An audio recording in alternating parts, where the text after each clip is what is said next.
Olá, meu nome é Clara Fontes, eu sou aluna do programa de pós-graduação em Engenharia de Biosistemas da UF e aqui eu vou apresentar o meu trabalho para o workshop do Web. Meu trabalho tem título de Indicadores de Qualidade de Pasto na classificação dos níveis de degradação de pastagens em cachoeiras de Macacu. Aqui, para dar uma introdução, o desafio da degradação da pastagem no Brasil. Para ter uma noção da extensão do problema, é estimado que dos 164 milhões de hectares de pastagem no Brasil, 64%, ou seja, mais que a metade, apresentam algum nível de degradação. Qual é o impacto disso? Bom, o Brasil contribui significativamente, a agropecuária contribui significativamente para o PIB do Brasil, como demonstrado pelo CPEA-CNA. Em 2024, 22% do PIB foi oriundo da agropecuária. Mas com essa evidente degradação, fica claro que no futuro próximo a sustentabilidade e viabilidade desse setor vai acabar. Como que a gente pode, então, resolver esse problema? Bom, uma estratégia é você, primeiramente, classificar o nível de degradação. Somente após a classificação é que é possível traçar planos, estratégias de manejo adequadas para cada nível de degradação e também definir áreas prioritárias. A busca, então, por indicadores práticos, né? Porque como que é feito tradicionalmente esse diagnóstico? Bom, é feito pelo método de Spen-Guadron, que é um método subjetivo, um método visual. Depende da experiência do avaliador. Então, eu posso achar uma coisa, outra pessoa pode chegar na área, avaliar e achar outra coisa, não é um método muito objetivo. Por isso, é necessário que a gente valide métodos que sejam objetivos, práticos e, claro, acessíveis para a classificação dos níveis de degradação da pastagem, considerando, é claro, as condições edafoclimáticas do local. Dentro dessa ótica, surge então a proposta aqui do meu trabalho de validar indicadores como altura da pastagem, cobertura do solo e estimativa da produção de biomassa. Né? Esses indicadores surgem como alternativas promissoras para reduzir essa subjetividade e permitir o monitoramento. Objetivo, hipóteses e contribuições. O objetivo, como eu falei, é avaliar a efetividade dos indicadores que eu citei, altura, biomassa e cobertura, na classificação dos níveis de degradação. A hipótese é que esses indicadores teriam uma correlação forte com a degradação. E aí sim, eles poderiam ser validados como indicadores.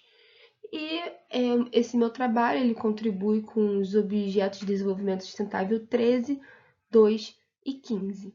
Então, ação contra a mudança do clima, fome zero e vida terrestre.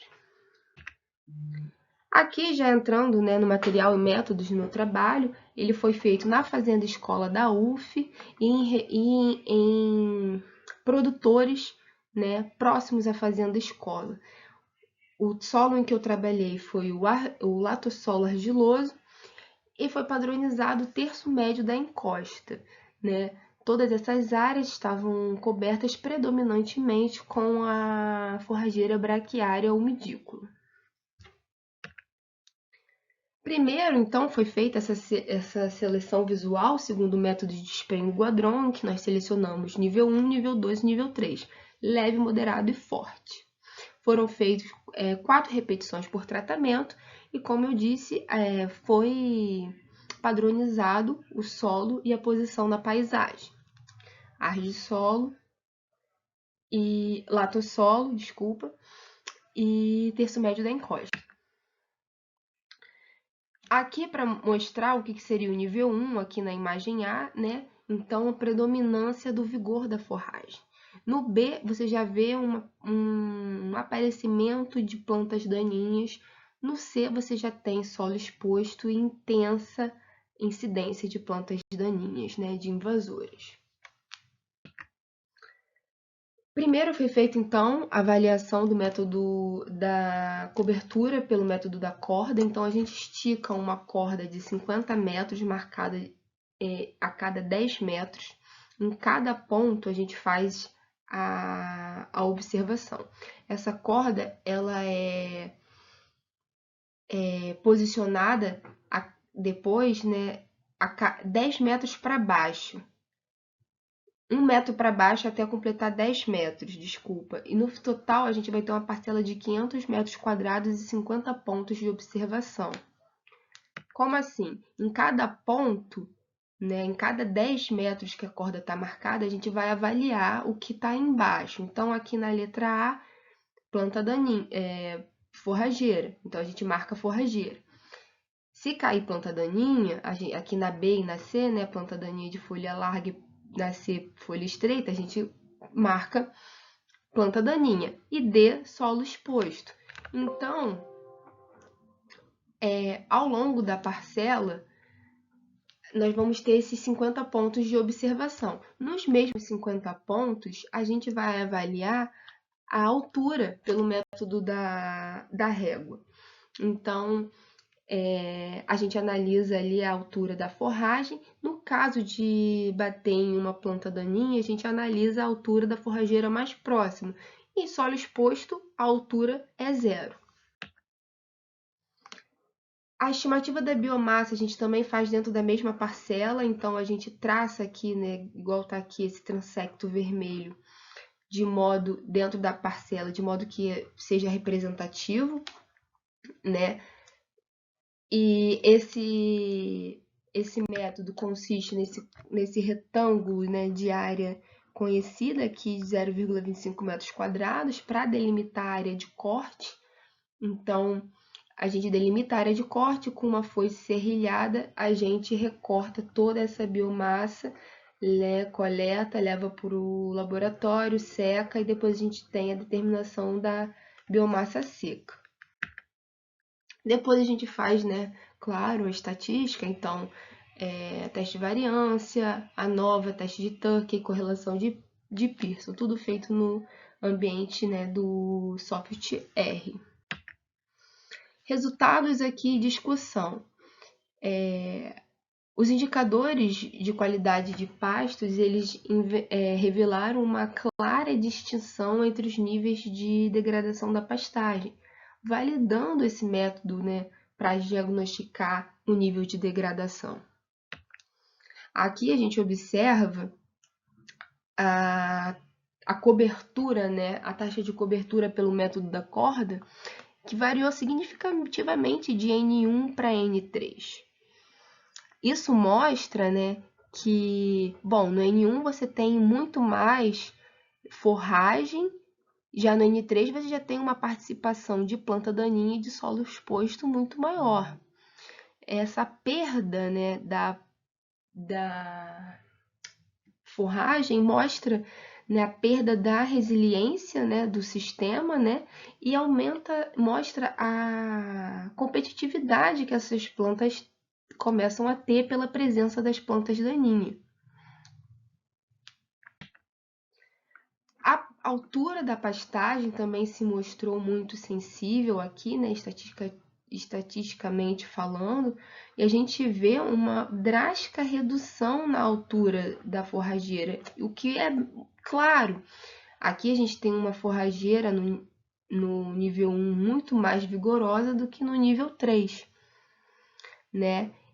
No nível 3 a gente já tem uma forrageira que está com uma menor área foliar, já está com uma limitação de radiação solar, então isso já, né, de interceptação, né, da radiação solar, isso já diminui a fotossíntese e, consequentemente, diminui a biomassa, né, dela. Por isso que ela está mais baixa. O nível 2 aqui, ele fica sempre intermediário, né? Já a estimativa da biomassa aqui também variou estatisticamente falando, e aqui teve uma redução de A para B de aproximadamente 75%. Então, isso mostra um impacto severo nessas áreas já de nível 3 de degradação, né? E como isso vai impactar o sistema produtivo economicamente falando, né? A viabilidade do setor. A correlação de Pearson, ela demonstra aqui para a gente a forte correlação entre os indicadores, né?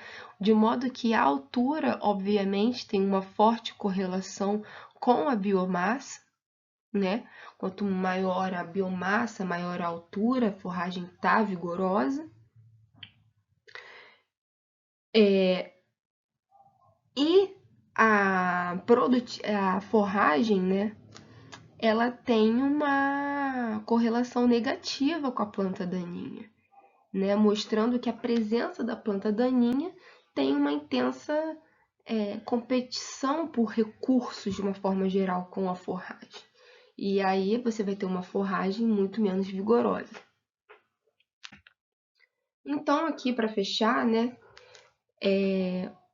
as minhas considerações até agora, esse estudo ele validou esse método, né, esses indicadores biofísicos de altura, taxa de cobertura e produção de biomassa como efetivos, né, para diagnosticar o nível de degradação da pastagem nos lotossolos em cachoeiras de macacu.